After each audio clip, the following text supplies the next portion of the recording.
기독교에서 많이 사용하는 언어가 있는데 소명과 사명이라는 단어예요.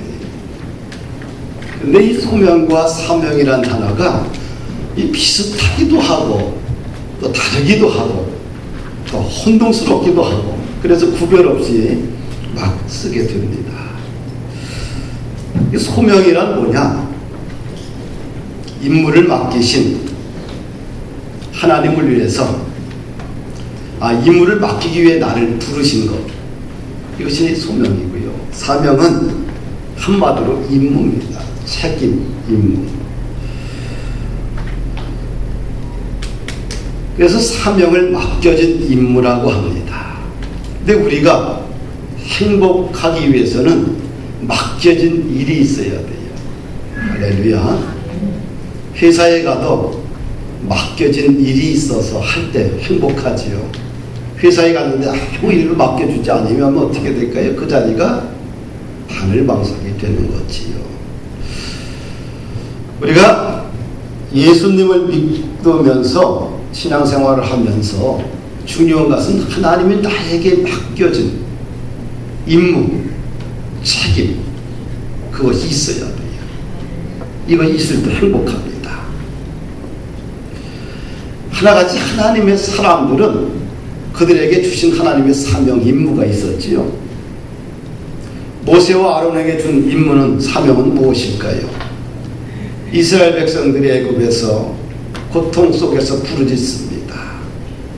그리고 하나님의 놀라운 계획을 가져요. 내가 애굽의 손에서 젖과 꿀이 흐르는 땅으로 너희를 인도할 것이다. 그리고 그 땅을 너와 너희 자손들에게 줄 것이다. 그리고 모세를 선택을 합니다. 모세를 부르시고 나서 이런 얘기를 해요. 이제 내가 너를 바로에게 보내어 너로 내 백성 이스라엘 자손을 애굽에서 인도하여 내리라. 모세의 임무는 뭘까요? 사명은. 모세를 부르신 사명이 뭘까요? 애굽에서 이스라엘 백성들을 인도하여 가나안 땅에 들어가게 하는 겁니다. 할렐루야. 사무엘도 하나님이 주신 사명이 있지요. 일평생 동안 백성들을 위해서 기도하겠다는 겁니다. 자신의 사명이, 하나님 주신 사명이 뭐냐? 일평생 백성들을 위해서 기도하겠다. 내가 결탄코 기도를 중지하는 죄를 범하지 않겠다. 참 아름답잖아요. 에스라는 제사장이며 율법학자입니다. 그에게 사명이 있지요. 백성에게 하나님의 지혜와 말씀을 가르치는 거였어요.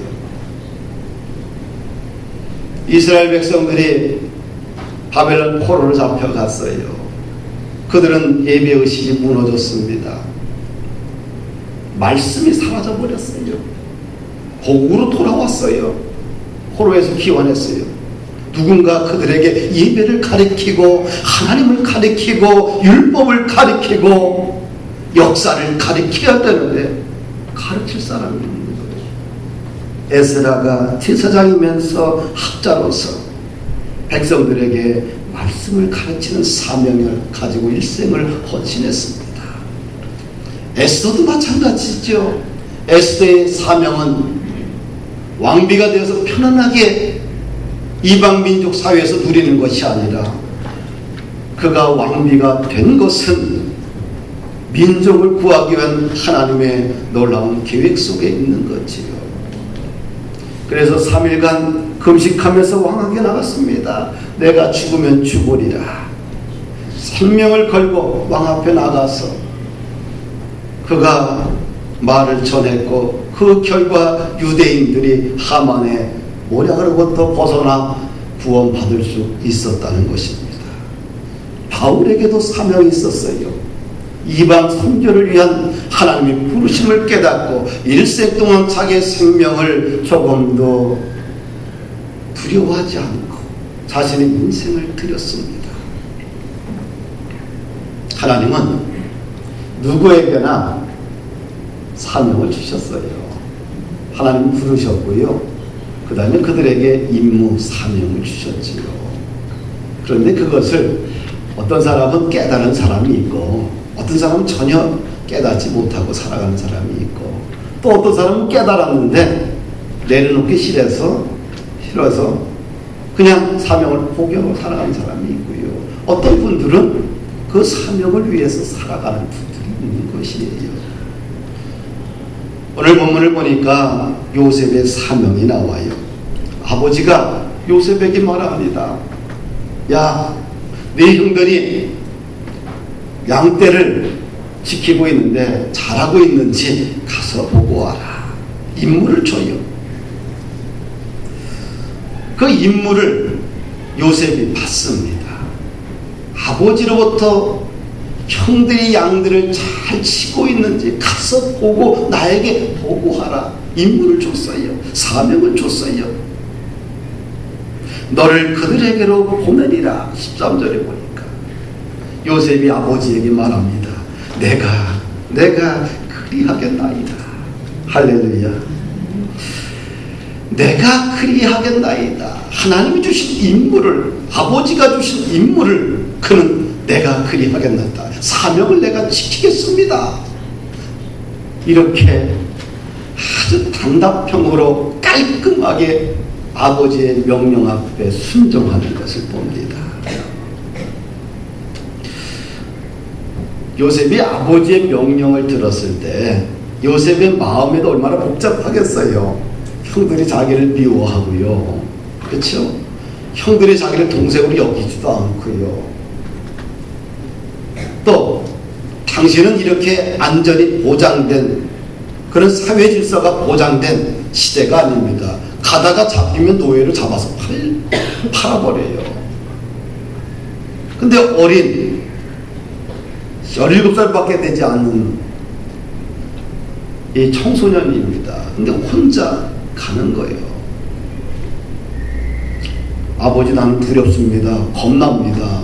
가다가 도둑을 만나거나 못된 사람을 만나 내가 죽을 수도 있는데 저는 못 가겠습니다.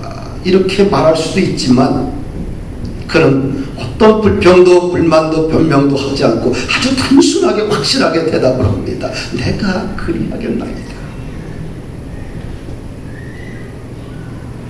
오늘날 우리는 이렇게 담백하게 대화하고 담백하게 대답할 수 있는 사람들을 원해요. 근데 너무 적어요. 하다못해 가정에서 여러분들 자녀들에게 한번 말해 보십시오. 아버지, 거기가 얼마나 먼데요. 얼마나 더운데요. 형들이 잘하고 있겠지. 한 명도 아닌데 꼭 가야 됩니까? 못 갑니다. 나 할 일이 많아요. 나 바쁘고요. 공부할 것도 많고요. 계획도 많아요. 못 갑니다. 대부분 거예요. 변명과 핑계. 오히려 한마디 했다 10마디가 돌아오는 시대입니다. 담백한 사람들을 찾아보기가 어려워요. 교회에서도 마찬가지예요. 무슨 이야기를 하면 이렇게 아주 단순하게 이야기가 전개되는 게 쉽지 않습니다. 이유도 많고 변명도 많고 핑계도 많고 참 그래요. 나나 여러분들이나 인생을 살아가면서 느끼는 게 뭘까요? 이 요셉과 같이 이런 아들, 이렇게 속 시원하게 아버지의 마음을 이해하고 자신을 내어 던져서 걸어갈 수 있는 이런 아들 원해요. 거꾸로 내가 그렇게 살아가는 것은 어떨까? 할렐루야.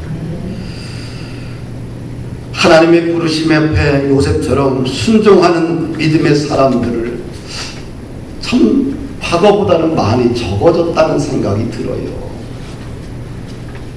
그러면서 우리는 가슴 속에 뭔가 좀 허탈하다, 뭔가 채워지지 않는 아픔과 갈증을 가지고 있어요. 나는 13절 말씀을 읽으면서 가슴에 탁 치는 게 있어. 진짜 치는 게 있어요. 옛날에는 주님께서 말씀하면 어떻게 돼? 그대로 실천했어. 집에 쌀이 있든 없든 뭐라 주여 주님의 뜻입니까? 하겠습니다. 근데 요즘은 잘 안 해요. 이렇게 담백해지지 않았어요.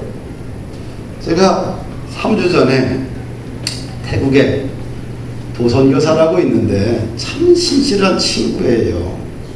고등학교 친구인데 오늘 봤더니 신학과 1학년 학생인데 자기를 모르네. 그래서 나 대학원 다닐 때 그래서 내가 잘 모르겠는데요 그랬더니 나이는 먹은 친구인데 봤더니 고등학교 1학년 때 자기가 같이 다녔다는 거예요. 그리고 나는 안 되는 거예요. 그리고 1학년만 다니고 저기 부산으로 자기는 전학을 갔다는 거예요.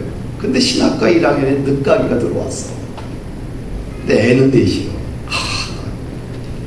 근데 그 친구를 봤더니 신학교를 졸업하고 서울지대 신학과를 졸업하고 태국으로 가서 선교사로 간 거예요. 그런데 애들 넷을 데리고 태국에 선교사를 갔으니 얼마나 힘들겠어요. 근데 열심히 선교를 해요. 10몇 년 동안 열심히 해요. 정말 성실하게 합니다. 정말 성실하게 해요. 가짜가 아니에요. 진짜예요. 가짜들을 하도 많이 봐가지고 가짜들을 많이 보다 보니까 자꾸 마음이 경계심을 갖게 되는데 너무 많아. 근데 정말 진짜 선교사예요. 3주 전에 전화가 왔어. 어떻게 잘 지내? 잘 지낸대. 차가 고장이 났는데 10년 이상 된 차인데 고장 나가지고 엔진도 다 갈고 다 갈아야 되는데 250만 원이 들어간대. 근데 돈이 하나도 없대. 차가 없이는 사역이 안 되거든요. 뭐 그래 그럼 기도해라. 메시지가 왔는데 답하기가 좀 껄끄럽잖아요. 분명히 뭐예요? 돈이 없으니까 돈 좀 보내달라는 얘기인데 이게 25만 원도 아니고 250만 원이 어디 누구 집 메일입니까? 그래서 그냥 답장을 안 했어. 카톡으로 왔는데 전화가 왔어. 어떻게 됐냐 그랬더니 아직도 안 됐대. 그리고 3주 전이요. 그래서 금주에 또 전화가 왔어. 이런 얘기 전에다 어떻게 했냐 그랬더니 아직도 못하고 차가 그냥 정비소에 있대. 그래 그러면 내가 100만 원을 보내줄 테니까 그거 가지고 일단 하고 그 다음에 기도해보자. 사실은 250만 원 옛날 같았으면 줬을 거예요. 벌써 어떻게 돼요? 마음이 조금 약간은 좀 어떻게 돼요? 옛날보다는 조금 타락돼 있죠. 그래서 도저히 그것 때문에 잠을 못 자는 거예요. 어떻게 할까 하다가 또 집사람을 슬쩍 설득을 했어요. 야, 너무 힘들다고 하는데 어떻게 하냐. 그랬더니 그 선교회 사무실에다가 편지를 쓰라고 그래서 야 선교회 사무실에다가 가르쳐줘서 편지를 당장 써보내라. 그러면 나머지 채워줄게. 그래서 이제 금요일날 해결을 했습니다. 사랑하는 여러분들, 이 요셉처럼 내가 그리하겠나이다. 이 말이 과거에는 아주 쉬웠어요. 과거에는 더 없었어요. 짐이 너무 많았어요. 지금 짐이 별로 없어요.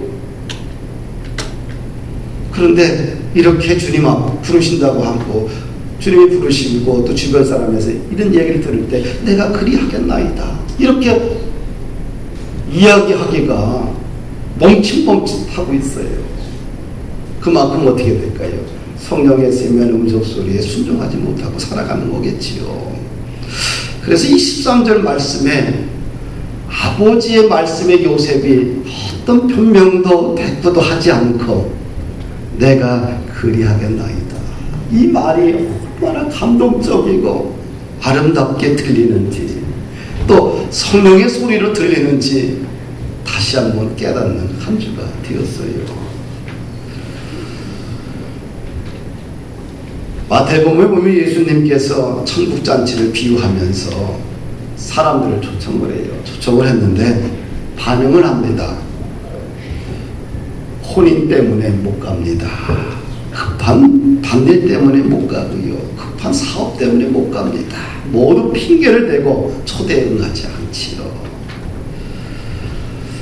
신앙생활을 하면서 우리는 좀 주님의 임무와 부르심 앞에 좀 담백할 필요가 있지 않나. 핑계가 많으면 안 됩니다.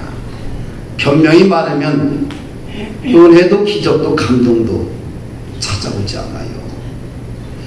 제가 이 짧은 세월 목회를 하고 또 신학을 공부하면서 여기까지 오면서 내 인생에 많은 은혜와 기적들을 경험했는데, 그럴 때 보면 다 계산하지 않고 변명하지 않고 주님의 부르심 앞에 그대로 순종했을 때 거기서 많은 주님의 돌보심과 인도하심을 경험했고요. 그것이 목회학을 가리킬 때 큰 힘이 된 것을 봅니다. 계산하고 변명하고 우물쭈물했던 어떤 기적도 은혜도 하늘의 역사도 없던 것을 보게 돼요. 사랑하는 여러분들, 근데 세겜 땅에 가서 형들을 찾는데 형의 발자취들이 없는 거야. 그러니까 방황하고 있는 게 얼마나 이 들판이 황량한 들판이에요. 사막을 가보십시오. 황량합니다. 여기도 저기도 동서남북 어디로 갈진 몰라요. 사방을 헤매는 거예요. 이 무더위 속에서. 근데 어떤 사람이 말해, 너희 형들을 보니까 도단으로 가는 것 같다. 그래서 그 요셉이 또 형들을 따라 형들이 간 방향을 가서 도단에 가서 형들을 만납니다. 요셉은 자신에게 주어진 임무를 최선을 다했습니다. 할렐루야. 최선을 다할 때 하나님은 나중에 그에게 한 나라를 맡기는, 경영자를 맡기는 그의 인생을 바꿔놓으셨어요. 사랑하는 여러분들, 이것이 적은 일이든 큰 일이든 우리가 맡겨진 일에 최선을 다할 때 하나님은 더 나은, 더 큰 것을 그에게 맡기신다는 거예요. 오늘날은 우리들은 이 요셉처럼 좀 담백한, 내가 그리 하겠나이다, 이런 담백함을 다시 한번 또 회복해야 되지 않겠느냐. 할렐루야. 너무 복잡해요. 예수 믿는 것이 왜 이렇게 복잡합니까? 왜 이렇게 말도 많습니까? 왜 이렇게 이유도 많고 핑계도 많고 대꾸하는 것도 많고 왜 이렇게 복잡한지 모르겠어요. 뭐가 이렇게 복잡합니까? 복잡한 거 아니에요. 회의해도 왜 이렇게 복잡합니까? 뭐 해도 뭐 이렇게 복잡해? 복잡할 게 하나도 없어요. 이것이 주님의 뜻이라고 한다면 복잡할 게 없어요. 단순한 겁니다. 복잡할수록 일이 안 돼요. 여러분 개인의 가정사도 마찬가지예요. 복잡하면 해결이 안 돼요. 교회도 일터도 마찬가지예요. 복잡하면 어떻게 돼요? 일이 안 되고 머리만 아프고요. 다 사람들의 마음이 제각각이기 때문에 복잡하죠. 우리가 주님의 부르심 앞에 요셉처럼 내가 그리 하겠나이다, 이렇게 좀 자기 자신을 좀 반성해보고 좀 바꾸어가는 훈련들을 좀 하면 좋지 않겠나. 아이들을 이렇게 키우다 보면 뭘 시키는 이유가 많아. 무슨 이유가 그렇게 많아? 하라고 하면 되지. 그걸 갖다가 독약 먹으라는 게 아니잖아. 그치? 나는 아니 우리 집 얘기요. 하라고 하면 되는 거예요. 근데 갈수록 이유가 많아서 그래서 이유가 많다는 건 뭘까요? 자기 의의가 많아서 그래요. 하기 싫다는 얘기죠. 근데 그런 것들이 자다 보면 어떻게 돼요? 그런 것들이 인생을 막아요. 실력 갖고 인생 사는 거 아니에요. 배경 갖고 인생이 되어지는 게 아니에요. 인생은 단순할 때, 깨끗할 때, 명쾌할 때 세상에서 길이 열리는 거예요. 하나님과도 소통이 되고요. 응답도 받고요. 집안에 환난이 찾아왔어. 근데 이 환난의 문제를 가지고 가장 각양각색을 해석을 해. 이 방법 저 방법 모든 방법을 하면 서로 싸우다가 끝날 수 있어. 그래도 해결이 안 돼요. 어떻게 돼요? 단순하게 우리 한번 기도하자. 우리 금식하고 하나님께 매달리자. 우리 말씀으로 돌아가자. 우리 가정 한번 신앙으로 돌아가자. 그러면 어떻게 될까요? 쉽게 풀려요. 복잡하니까 세상적인 방법을 찾으려고 하니까 안 풀리는 거예요. 새 교회는 세상적인 방법을 찾는 것이 아니에요.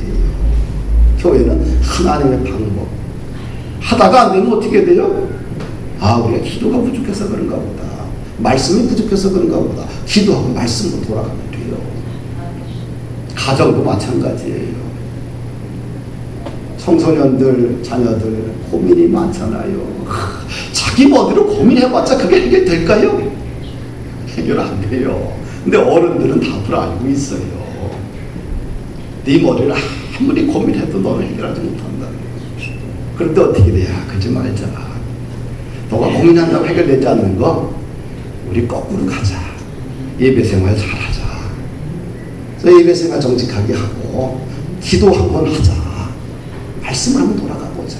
그럼 하나님께서 너에게 새로운 비전과 사명과 꿈을 주시지 않겠니? 일어나지 않겠니? 사랑하는 여러분들, 정말 그리운 시대입니다. 내가 그리하겠나이다. 나도 하나님 앞에 그렇게 그런 자세로 다시 돌아가야 되고, 또 우리 자녀들도 부모들에게 그런 자세로 돌아가야 돼요. 이것이 순리입니다. 원리입니다. 순리와 원리는 바뀌어지는 게 아니에요.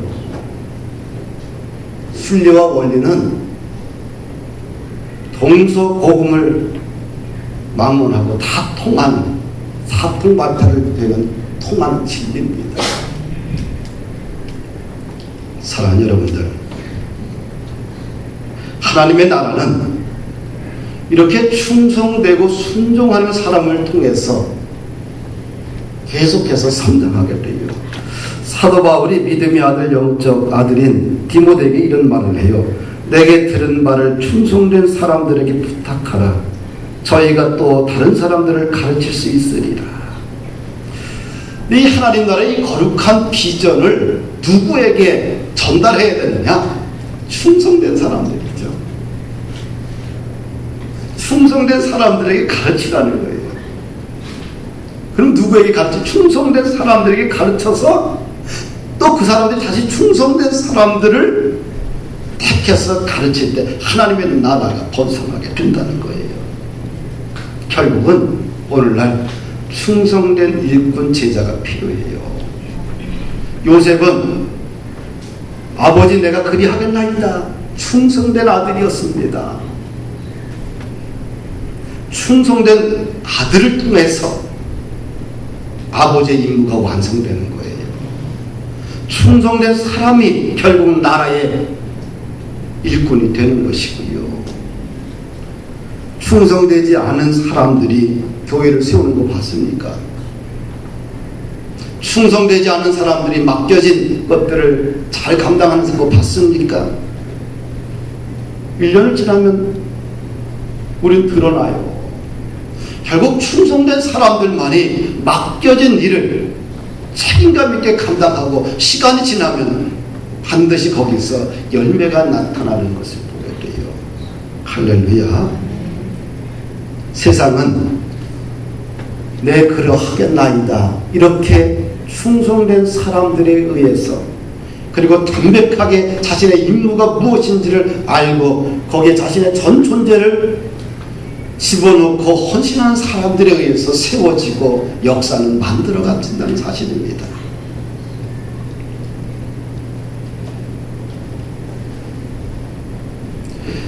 우리가 이런 사명을 이루기 위해서는 반드시 자신의 단점을 보지 말고 자신의 장점을 좀 보라. 없는 것만 찾지 마세요. 할렐루야. 내가 잘하고 있는 자신의 장점을 자꾸 키워나가세요. 자신의 장점을 자꾸 키워가다 보면 단점은 점점 작아지게 돼 있어요. 하나님은 각자에게 하나님께서 주신 달란트, 은사들이 있습니다. 장점이 있어요. 그 장점을 잘 키워서 그것을 사명으로 연결하기를 축복합니다. 그리고 우리가 사명을 이루기 위해서는 두 번째 생각할 것은 좀 미쳐야 돼요. 할렐루야. 나이가 들어도 이 열정이 식어서는 안 돼요. 네? 미쳐야지만 작품이 나와요. 미쳐야지만 우리는 어떤 분야의 일가를 이룰 수가 있어요. 자신의 분야의 일가를 이룬 사람은 거의 미쳐있는 사람들이에요.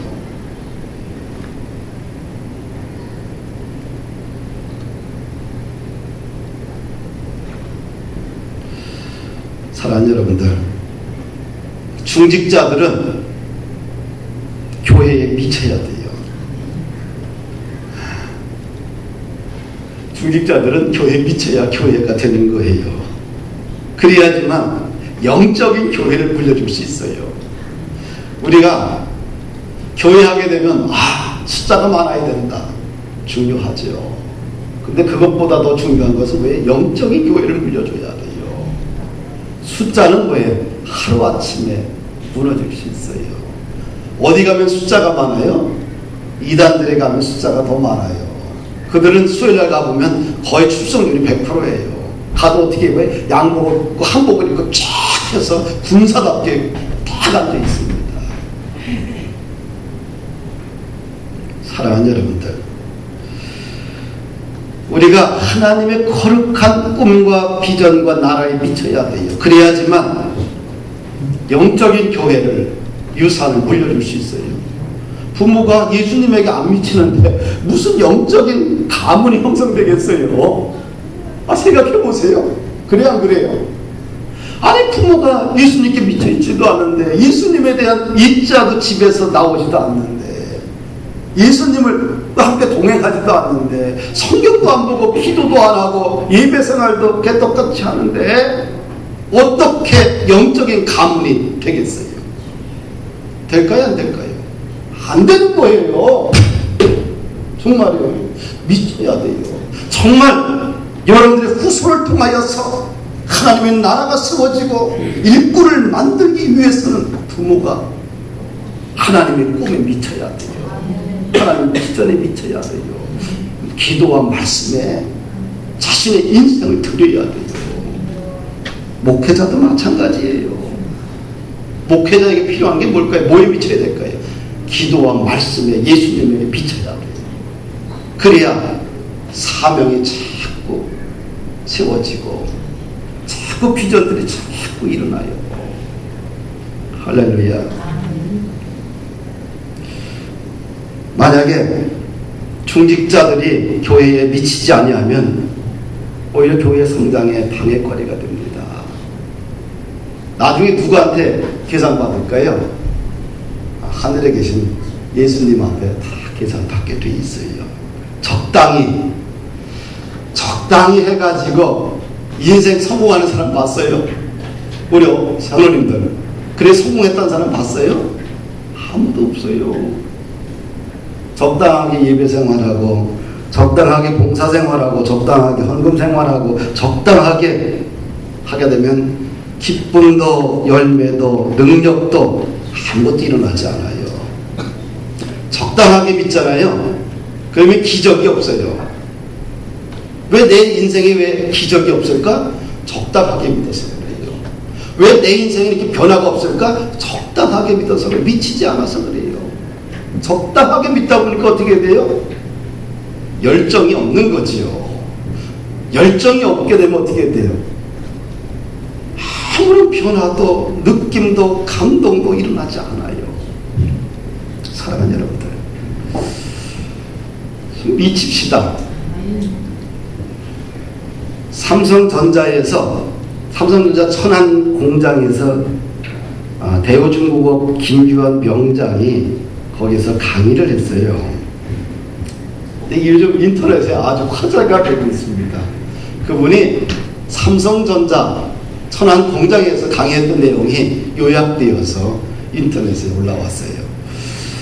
근데 이분의 수식어를 보니까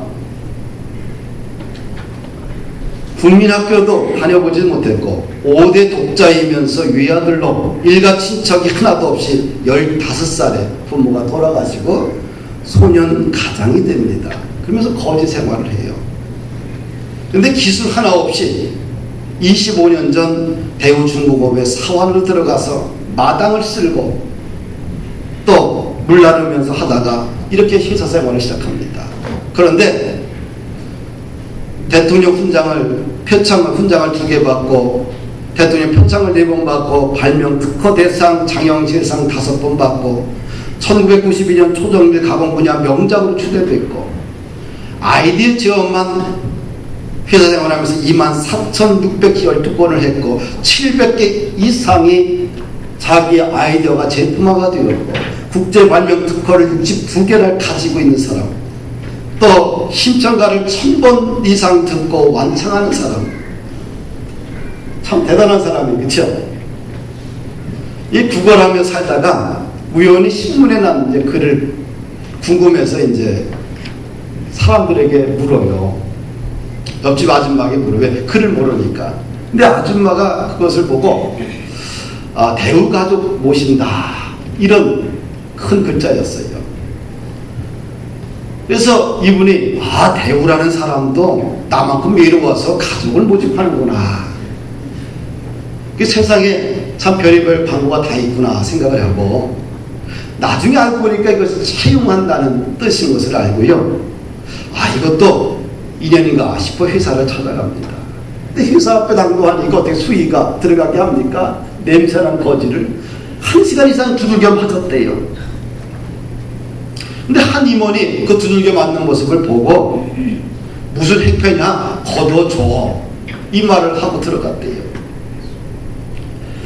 서울 사람에게 걷어줘라는 말은 뭐예요?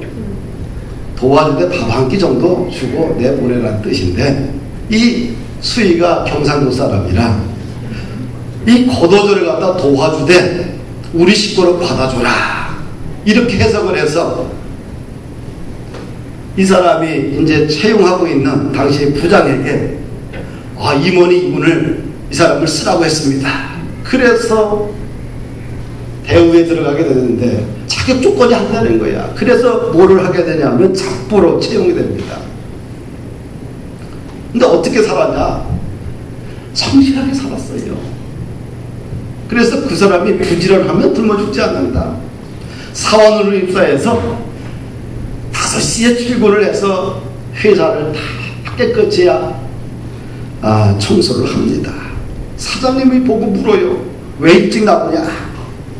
선배들을 위해서 또 회사를 위해서 내가 열심히 할 수 있는 일밖에 없어서 열심히 하고 있습니다. 그래서 그 얘기를 듣고 감동받아서 그 다음부터 정직, 그 다음에 직원이 되고요. 이런 것을 발판을 삼아가지고 그가 이제 성장하게 됩니다. 그리고 그분은 어떤 일을 해도 목숨을 걸고 했대요. 제품에 자신의 혼을 심었다고 합니다. 대충 하지 않고 자신의 혼을 심어가지고 제품을 개발했다고 해요.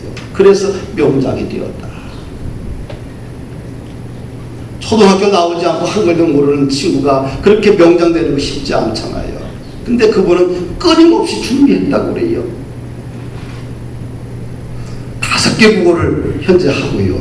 학원도 한 번도 다녀보지 않고 혼자 독학을 했대요. 하루에 욕심부려 한 문장씩 암송했대요. 국가기술 자격 학과에 9번을 낙방을 했다고 그래요. 1급 국가기술 자격에 6번을 낙방하고 2종 보통운전에 5방을 낙방하고 창피해서 1등으로 받고 1종으로 바꾸어서 5번 만에 합격을 했고요. 근데 사람들이 자기를 보고 사대가리라고 부쉈다고 그래요. 그런데 지금은 1급 자격증 최대 보유자가 됐다, 한국에서요. 사랑하는 여러분들, 대충 살지 않았죠? 미쳤어요. 미쳤기 때문에 일개 거지가 작부가 되어서, 그리고 학력도 하나도 없는 사람이 대기업의 명장이 되었고요. 이제는 어떻게 돼요? 다른 굴지의 대기업에서 강사로 초빙받으면서 대우받는 사람이 되었어요. 세상을 살더라도 미쳐야지만 되는데 우리는 하나님의 나라를 위해서 미쳐야 되지 않겠느냐. 할렐루야. 말씀을 한 가지만 더 전하고 정리하고자 합니다. 시간을 좀 낭비하지 말라. 할렐루야. 인생은 그리 길지 않습니다. 우리가 사명을 위해서 살 수 있는 시간이 그렇게 많지 않아요. 우리가 100년 산다고 해도 정말 사명을 위해서 자신의 인생을 온전히 드릴 수 있는 시간이 내가 알기는 70년도 되지 않을 거예요. 먹고 사는 것, 입는 것, 마시는 것에 우리의 에너지를 다 소비하고 나면 남는 것이 없는 빈 껍데기가 되고 말아요. 그날에 그러다가 주님 앞에 가면 재판장 대신 주님이 이렇게 물을 거예요. 야, 너 100년 살면서 무엇 하러 왔느냐? 무엇 하다 왔느냐? 난 담배 피우다가 왔습니다. 여자 뒷공문이 졸졸 쫓아다니다 왔습니다. 우물쭈물 하다 보니까 이렇게 왔네요. 술 취해서 운전하다가 왔습니다. 아파트 장만하려고 몸부림치다가 이렇게 왔습니다. 자녀들 공부시키려고 동부서주 하다 보니 이렇게 왔습니다. 노후부장이 안 돼서 그거 준비하다가 왔습니다. 만약에 우리 재판장 되신 예수님이 너 무슨 일을 하다가 내 앞에 왔느냐 이렇게 물었을 때 어떻게 돼요? 우리가 대답이 좀 명쾌했으면 좋지 않겠나? 좀 당당한 대답을 좀 했으면 좋겠지 않느냐? 난 이런 생각을 좀 해봅니다. 누구에게나 정해진 시간이에요. 하나님의 부르심의 시간은 다 틀려요. 근데 주님 앞에 갔을 때 주님의 부르심 앞에 우리는 좀 더 사명 따라 살다 왔다는 그런 주님의 일 하다 왔다는 그런 말을 하고 좀 했으면 하는 생각을 가져요. 에베소서 5장 15절 18절 말씀 보니까 지혜 없는 자 같이 말고 오직 지혜 있는 자 같이 하여 세월을 아끼라. 때가 악하니라. 그러므로 어리석은 자가 되지 말고 오직 주의 뜻이 무엇인지 이해하라. 술 취하지 말라. 이런 방탕한 것이니 오직 성령의 충만을 받아라. 할렐루야. 돈에 목숨 걸지 마십시오. 돈보다 사명이 중요해요. 생명보다 사명이 더 소중합니다. 우리의 초점과 방향이 정해지만 아니하면 우리 인생은 알토란 같은 인생이 되지 않겠느냐. 남들이 보면서 정말 아름다운 삶을 살았다. 참 저 사람 참 행복한 인생을 살았다. 참 저 사람 닮고 싶다. 또 자녀들은 또 손자 손녀들은 우리 할아버지 할머니 우리 엄마 아버지 정말 예수님처럼 사셨어. 정말 사명 따라 사셨어. 일생 동안 어렵고 힘들고 고단한 인생을 살았지만 그럼에도 불구하고 우리 부모님들은 믿음으로 살았어. 이 한마디는 들어야 되지 않겠어요? 정말이에요. 우리 아버지도 가셨어요. 근데 나는 우리 아버지를 보면 나는 내 마음속에 뭉클한 게 있어요. 왜? 그분은 일생 동안 고단한 인생을 살았어요. 한 번도 호텔에서 밥을 먹어본 적도 없고요. 좋은 호텔에 한번 자본 적도 없고요. 해외를 비행기 타고 가본 적도 없고 일생도 하고 산골짜기에 살았는데 나는 그분을 생각하면 가슴이 찡합니다. 그런 환경 속에 일생 동안, 환경 속에서도 일생 동안 주님의 사명을 위해 살았다는 것 얼마나 고귀하고 아름다워요. 정말 큰 유산을 물려줬지요. 사랑하는 여러분들, 좀 담백해지십시다. 네, 그러하겠습니다. 부모님의 말씀에 요셉이 네, 그러겠습니다. 그렇게 하겠습니다. 자녀들의 생각도 바뀌어야 돼요. 정말요. 교회에서 여러분들이 목회자와의 대화도 좀 바뀌어야 돼요. 천해지면 안 돼. 세상적으로 바뀌면 안 돼요. 격조가 있어야 돼요. 하나님의 부르심 앞에 어떻게 돼요? 네, 그렇게 하겠습니다. 내가 충성된 일꾼으로 순종하겠습니다. 이러면 어떻게 돼요? 하나님의 놀라운 기름 부음이 있지 않겠나? 기적이 있지 않겠나? 그런 범푸른 교회가 되기를 주님의 이름으로 축복합니다.